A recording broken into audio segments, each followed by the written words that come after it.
Assalamualaikum warahmatullahi wabarakatuh. Kembali lagi dalam program One Day One Book Zero, Muhammad is my hero. Hari ini kita baca buku ke-15. Selamat menyimak ya. Janji Allah Subhanahu wa Ta'ala terwujud. Perang Mu'tah sudah selesai dengan bantuan dan mukjizat dari Allah Subhanahu wa Ta'ala. Bagaimana tidak, 3.000 pasukan melawan 200.000 pasukan. Hanya keimanan dan keberanianlah yang menjadi sebab datang pertolongan Allah Subhanahu wa Ta'ala.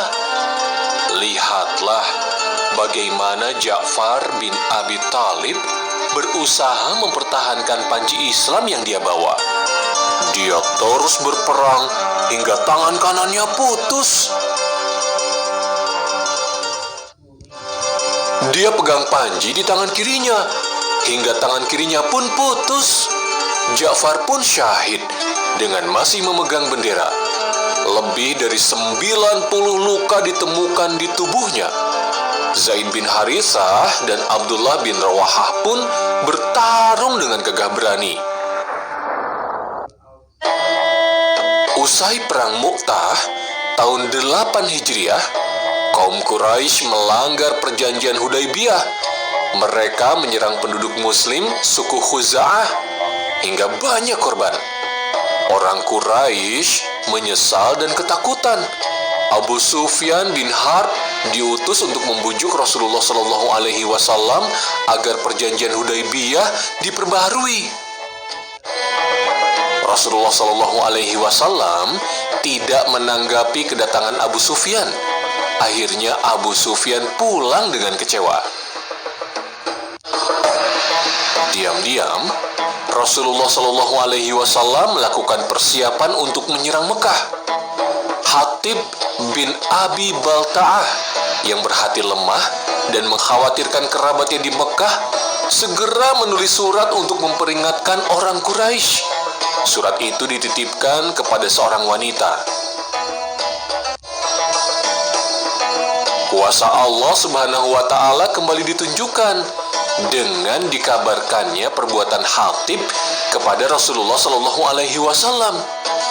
Diutuslah Ali bin Abi Thalib, Zubair bin Awam, dan Miqdad bin Amr dengan pesan dari Rasulullah SAW.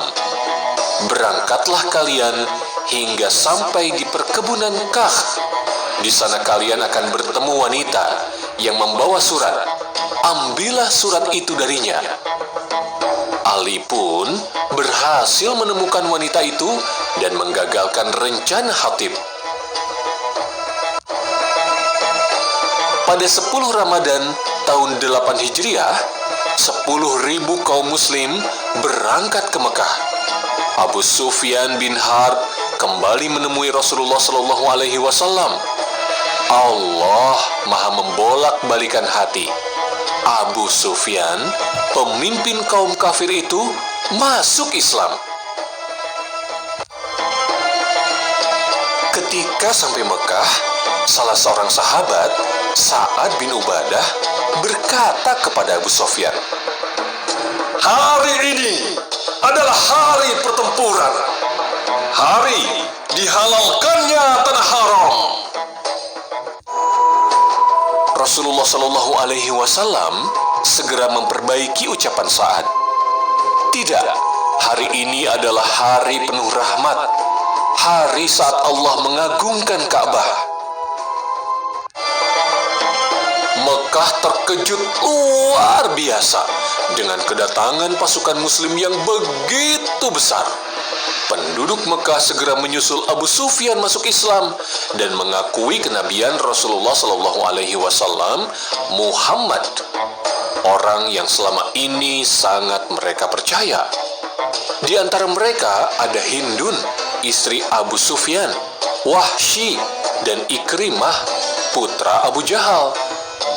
"Apakah engkau Hindun binti Utbah?" tanya Rasulullah SAW. Tidak mungkin Rasulullah SAW lupa dengan kematian Hamzah bin Abdul Muthalib oleh Wahsy. atas iming-iming hadiah dari Hindun. Namun, ketika mereka masuk Islam, Rasulullah Shallallahu Alaihi Wasallam mengampuni mereka. Rasulullah Shallallahu Alaihi Wasallam langsung menuju Ka'bah. Beliau dan para sahabat menghancurkan 360 berhala yang ada di sekitar Ka'bah. Yang benar telah datang dan yang batil telah lenyap dan tidak akan kembali, kata Rasulullah Shallallahu Alaihi Wasallam sambil menghancurkan berhala.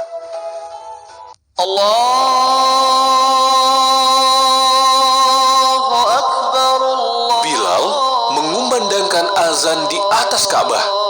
Kaum muslim bergegas melaksanakan sholat di depan Ka'bah.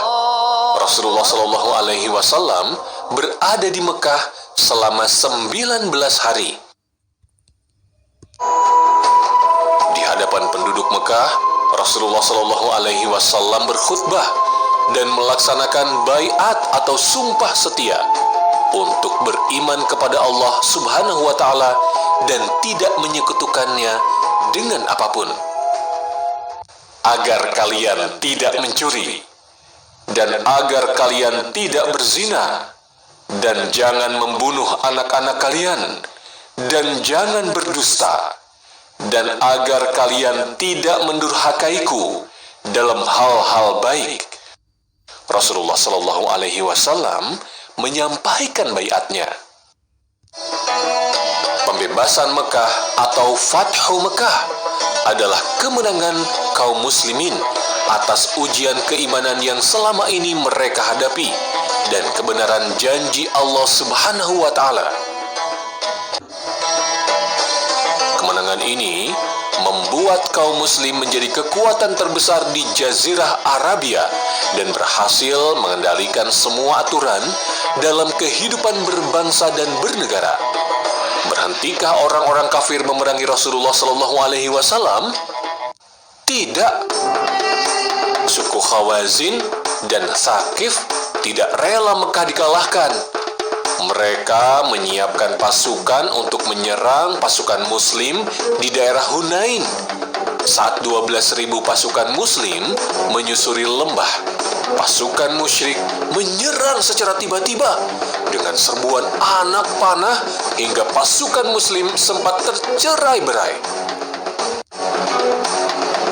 Abbas bin Abdul Muttalib berteriak memanggil para sahabat ketika keselamatan Rasulullah Shallallahu Alaihi Wasallam mulai terancam. Atas pertolongan Allah Subhanahu wa Ta'ala, perang Hunain kembali dimenangkan oleh umat Islam. Rasulullah Shallallahu Alaihi Wasallam membagikan harta rampasan perang lebih banyak untuk orang yang baru masuk Islam. Mengapa harta untuk kaum Ansar lebih sedikit? Tanya seseorang. Rasulullah Shallallahu Alaihi Wasallam menjawab, "Tidakkah kalian rela, wahai saudara Ansor? Mereka pulang membawa kambing dan unta, sedangkan kalian pulang membawa Rasulullah Shallallahu Alaihi Wasallam. Ya Allah, rahmatilah orang Ansor, anak orang-orang Ansor, dan cucu orang-orang Ansor." Orang-orang Ansor menangis mendengar yang dikatakan Rasulullah Shallallahu Alaihi Wasallam. Setelah itu, Rasulullah Shallallahu Alaihi Wasallam kembali ke Mekah untuk melakukan umroh, kemudian pulang ke Madinah dengan perasaan lega. Selesai. Jangan lupa simak juga bagian Little Abidnya yang di jilid 15 ya teman-teman. Sampai besok insya Allah di jilid 16. Assalamualaikum warahmatullahi wabarakatuh.